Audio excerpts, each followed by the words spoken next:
Halo Sobat Balnews pencinta sepak bola Indonesia, tentunya di Timnas Indonesia. Baiklah, kami punya penawaran khusus untuk teman-teman yang mau ikut bergabung join menjadi member kita. Nah, kalian bisa mendapatkan keuntungan berupa kalian bisa join ke grup spesial kita, kemudian bisa mendapatkan update link streaming secara gratis dari kita, oke? Jadi teman-teman bisa nonton pertandingan Timnas Indonesia dimanapun, kapanpun, dan bagaimanapun keadaannya, karena sudah kita share linknya. Tinggal kalian silahkan menikmatinya. Baiklah, tunggu apa lagi? Langsung saja klik link atau klik tombol join di channel Balnews. Baiklah, selamat menonton videonya. Supporter berulah Cina terancam sanksi berat. AFC ungkap fakta mengejutkan Rafael Strike. Momen supporter Arab Saudi heran dengan aksi Garuda fans di GBK. Fakta menarik Piala AFF 2024. Post like di bawah, lanjut simak informasi selengkapnya sebagai berikut.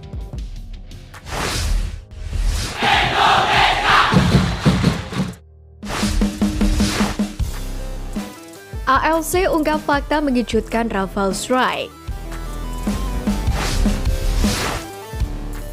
Rafael Strike menjadi salah satu penggawa Garuda yang menjadi sorotan selama berjuang di kualifikasi Piala Dunia 2026 zona Asia. Dari 10 laga terakhir Timnas Indonesia, Rafael hanya absen 1 kali, yaitu saat tandang ke Vietnam pada Maret 2024 kemarin. Kala itu striker Brisbane Roar tersebut harus absen karena mengalami masalah kebugaran. Sementara dalam 4 laga terakhir, Rafa selalu bermain penuh dan membentuk duet andal dengan Ragnar Oratmangun di lini depan.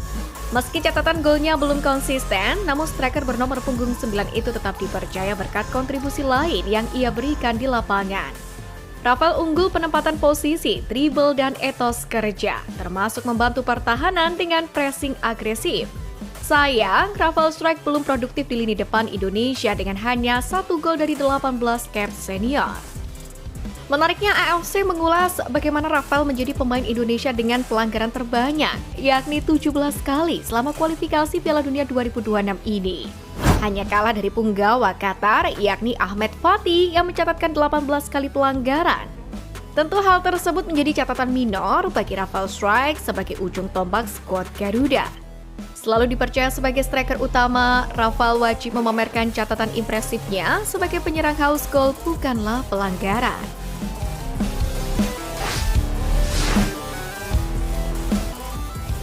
Momen supporter Arab Saudi heran dengan aksi Garuda fans di GBK.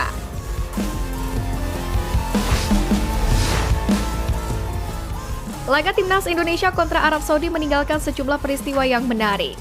Supporter tamu merasa heran melihat fans tuan rumah yang melakukan ibadah sholat di stadion. Momen itu tertangkap melalui salah satu kamera pendukung Timnas Arab Saudi yang hadir langsung di GBK. Warga negara Arab yang dimaksud ialah Khalid Al-Lolian.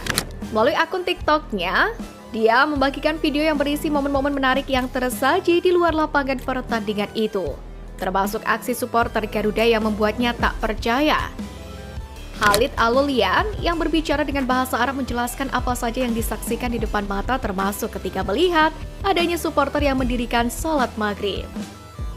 Lelaki yang mengaku sebagai anggota media olahraga FIFA itu, seperti yang tersebar di kolom biografi akun TikTok-nya, juga menyertakan soal keramahan supporter dan masyarakat Indonesia yang diterimanya. Kemegahan dan kebaikan masyarakat Indonesia, bunyi tulisan yang disematkan Khalid dalam videonya itu. Sepanjang pertandingan, Khalid Al-Lolian sendiri memang banyak mengunggah video berisi pengalamannya saat menghadiri langsung pertandingan Timnas Indonesia melawan Arab Saudi di SUGBK. Dia tak hanya mengunggah momen-momen menarik yang tersaji sepanjang pertandingan, semua peristiwa-peristiwa yang dijumpainya ketika masih berada di luar stadion pun tak luput dari laporannya.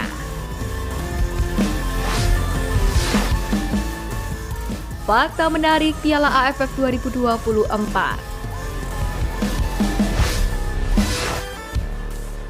Pertama, berganti nama.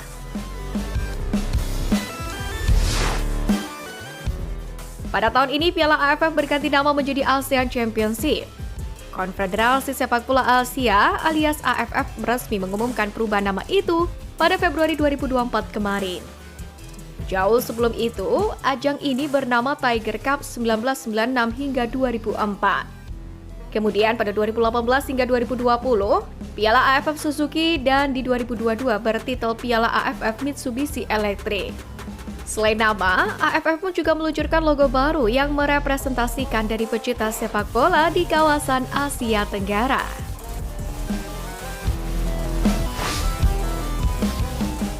Dua, format kompetisi.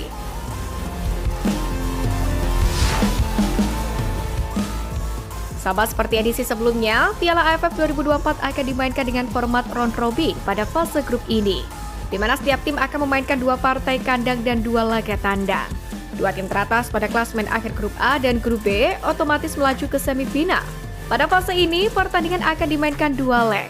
Format yang sama pun dipakai pada laga final.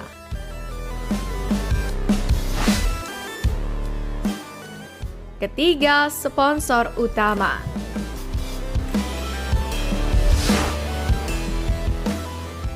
Piala AFF 2024 alias ASEAN Cup 2024 tetap menggandeng Mitsubishi Electric sebagai sponsor utamanya.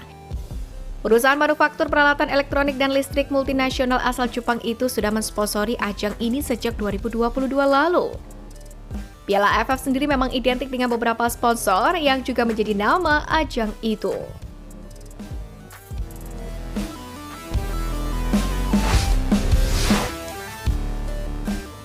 Supporter berulah, Cina terancam sanksi berat.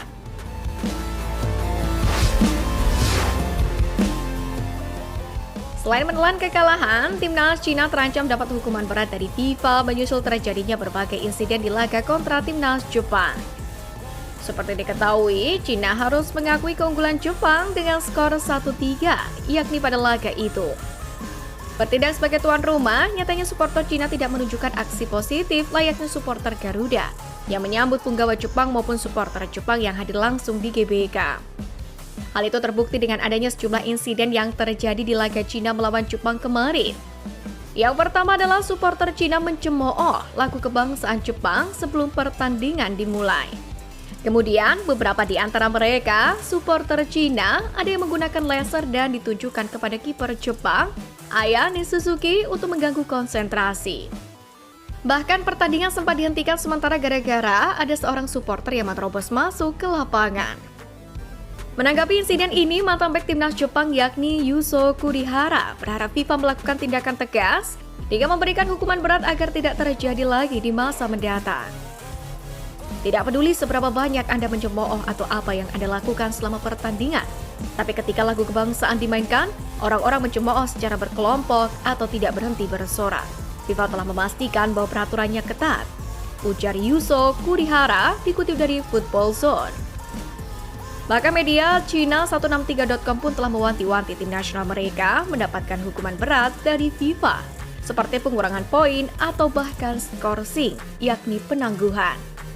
Sebab supporter Bahrain pun telah mendapatkan hukuman denda ratusan juta akibat insiden serupa.